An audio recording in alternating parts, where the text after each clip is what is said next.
Step-by-step shake test. This video provides the steps of a standard, validated way of performing a shake test and evaluating the results, and suggests the correct actions for different outcomes. It also discusses the effects of freezing on absorbed vaccines and illustrates the mechanism behind the shake test. World Health Organization guidelines recommend that liquid formulations of vaccines containing diphtheria, pertussis, tetanus, hepatitis B, Haemophilus influenzae type B, and their combinations should not be frozen. Freezing of these aluminum-based adjuvant vaccines provokes loss of potency and, as a consequence, can result in compromised protective immunogenicity in recipients.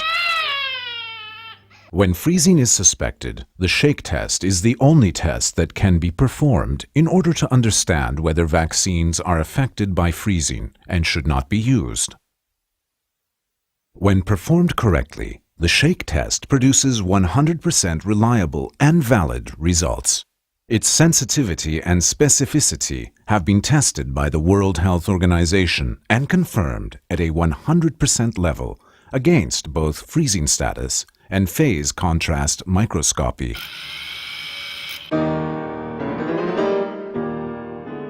When to conduct the shake test.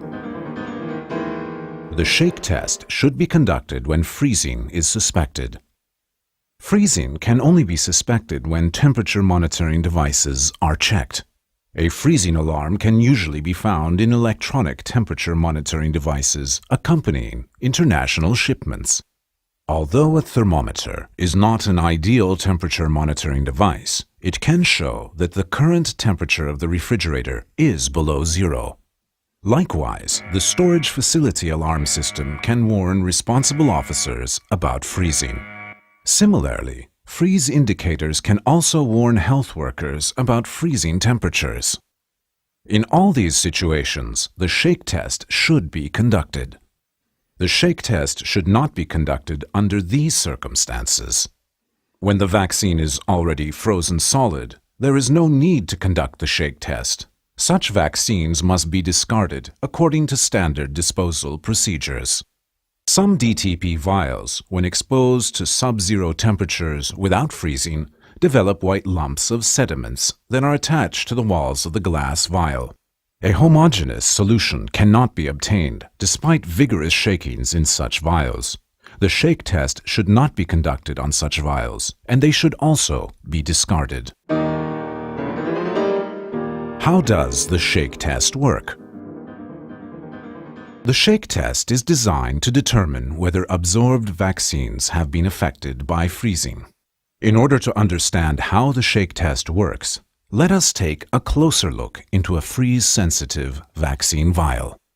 The main structure of the freeze-sensitive vaccine is its lattice structure, the structure that bonds the absorbent and the antigen.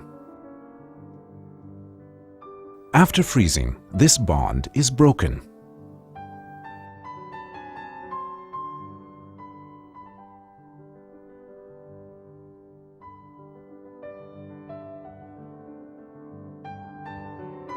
Separated absorbent tends to form granules that get heavier in weight and bigger in size.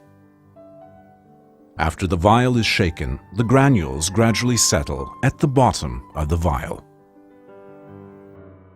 This structural difference can also be seen in phase contrast microscopy.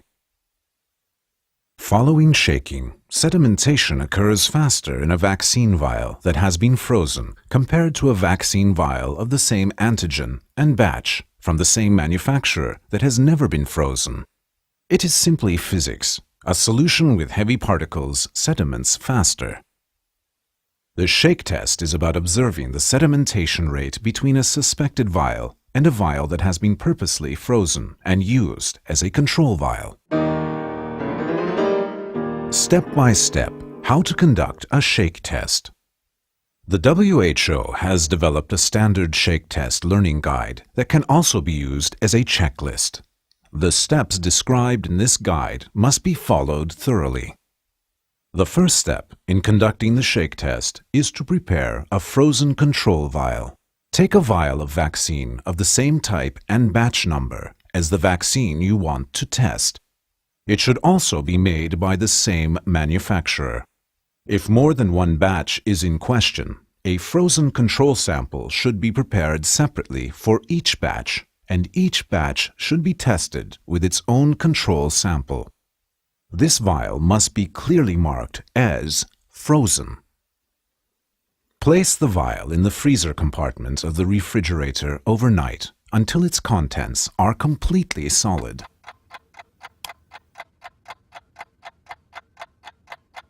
Now your control vial is ready. Let it thaw. Do not heat the vial, but you can keep it in your hands for it to thaw faster. Once your control vial is thawed, you are ready to conduct the shake test. For demonstration purposes, we will use 2 test vials in this video. Take your suspected vials, which are the test vials, and hold them together with the frozen control vial in one hand.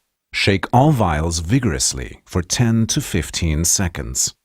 Place the vials on a flat surface side by side and start continuous observation of the vials until the test is finished. An adequate light source should be used to compare the sedimentation rates between the vials. Most of the time, somewhere near a window is ideal. If the vials have large labels that conceal their contents, turn them upside down and observe sedimentation in the neck. We will fast forward the video for you to see the difference in a shorter period of time. There could be 2 outcomes in a shake test. If the test vial sediments slower than the frozen control vial, this means the test vial is not affected by freezing and can be used safely. If the sedimentation rate is similar in both vials, or if the test vial sediments faster than the frozen control vial, this means that the vaccine has been affected by freezing and is damaged. Let's see it again. The vaccine on the left side of the control vial is sedimenting at a similar rate as the frozen control vial. This vial has been frozen and is affected by freezing. This is a fail result. The vaccine on the right side of the control vial is sedimenting slower than the frozen vial. This vaccine has not been frozen. This is a pass result. All affected vaccines producing a fail result must be discarded and cannot be used. The shake test requires patience. If you are not sure whether there is a difference in sedimentation rates, you must wait and continue observing until you are certain. This is why the time definition for fail or pass is not given for the shake test. One health worker may decide a fail result, say within 2 minutes, while the same vial could be diagnosed as fail in 5 minutes by another health worker. If all health workers patiently observe the sedimentation rates, regardless of their time of decision, they will diagnose the test vial correctly. When freezing is suspected, wherever you are, the shake test is the only tool available to confirm whether suspected vials can be used or not. The shake test has been validated by the World Health Organization and is 100% sensitive and 100% specific. It correctly identifies all frozen and non-frozen vials by comparing them to a frozen control vial. All you have to do is to follow the learning guide.